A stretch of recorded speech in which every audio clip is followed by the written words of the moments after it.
ഈശ്വര സ്നേഹം നിറഞ്ഞവരെ എല്ലാവർക്കും പുതുവർഷത്തിന്റെ ആശംസകൾ സ്നേഹപൂർവ്വം നേരുകയാണ്. ഇന്നത്തെ സുവിശേഷത്തിൽ നമ്മൾ വായിച്ചു കേട്ടത് ശിഷ്യന്മാര് ഈശോയെ കൂട്ടാതെ തോണിയിലേറി മറുകരയ്ക്ക് പോകുന്നതും ഇടയിൽ വെച്ച് കടൽ ക്ഷോഭിക്കുന്നതും ആ സമയത്ത് ഈശോ വെള്ളത്തിന്റെ മുകളിലൂടെ നടന്ന് ശിഷ്യന്മാരുടെ അടുത്തെത്തിയിട്ട് ഭയപ്പെടേണ്ട എന്ന് പറയുന്നതുമാണ് നമ്മൾ വായിച്ചു കേട്ടത്. നമ്മളൊരു ഈ സുവിശേഷ ഭാഗം ഈ വർഷത്തിന്റെ ആദ്യത്തെ ദിവസം തന്നെ നമുക്ക് നൽകുമ്പോൾ സഭ പ്രതീക്ഷിക്കുന്ന ഒരു കാര്യമാണ്. ഒരു പക്ഷേ നമ്മുടെ ജീവിതത്തിലും ചിലപ്പോഴെങ്കിലും നമ്മളും ഇതുപോലെ അറിഞ്ഞോ അറിയാതെയോ ദൈവത്തെ കൂട്ടാതെ ഒരു യാത്രയൊക്കെ പുറപ്പെടുന്ന സാഹചര്യങ്ങളൊക്കെ ഉണ്ടാകാം.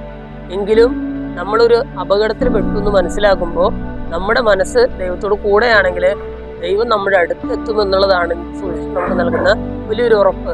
ഈ ഒരു പുതുവർഷത്തില് ഈശോ നമ്മളോട് പറയുന്ന വലിയൊരു വചനവും ഇത് തന്നെയാണ്. നമ്മുടെ ജീവിതത്തിൽ ഒരു പ്രതിസന്ധി ഉണ്ടാകുമ്പോൾ ദൈവം നമ്മുടെ അടുത്തേക്ക് വന്നിട്ട് നമ്മളോട് പറയും, ഭയപ്പെടേണ്ട, ഞാൻ നിന്റെ കൂടെയുണ്ട്. നമ്മളെല്ലാവരും പലതവണ കേട്ടിട്ടുള്ളതാണ്. 365 തവണ ബൈബിളിൽ ആവർത്തിച്ചിട്ടുള്ള ഒരു വചനമാണ് ഭയപ്പെടേണ്ട എന്നുള്ളൊരു വചനം. അത് ഈ വർഷത്തിലെ ആദ്യത്തെ ദിവസം തന്നെ വചനത്തിലൂടെ സഭ നമ്മളോട് പറയുകയാണ്, ദൈവം നിന്റെ കൂടെയുണ്ട്, നീ ഭയപ്പെടേണ്ട. ഒരു പക്ഷേ നിന്റെ ജീവിതത്തില് കാറ്റും കോളും കാരണം ഒരുപക്ഷെ ജീവിതം പ്രക്ഷുബ്ധമായിട്ടുള്ള ഒരു അവസ്ഥയിലൂടെയൊക്കെ കടന്നു പോകുന്ന അവസരങ്ങളുണ്ടാകാം. പക്ഷെ ദൈവം നിന്റെ കൂടെ ഉണ്ടാകും, നീ ഭയപ്പെടുന്നു വേണ്ട എന്ന് വചനത്തിലൂടെ സഭ നമ്മളെ ധൈര്യപ്പെടുത്തുകയാണ്. പുതിയൊരു വർഷം ആരംഭിക്കുമ്പോൾ ഈ ഒരു വചനം നമ്മുടെ മനസ്സിലിട്ടുകൊണ്ട് മുന്നോട്ട് പോകാനായിട്ട് നമുക്ക് പരിശ്രമിക്കാം.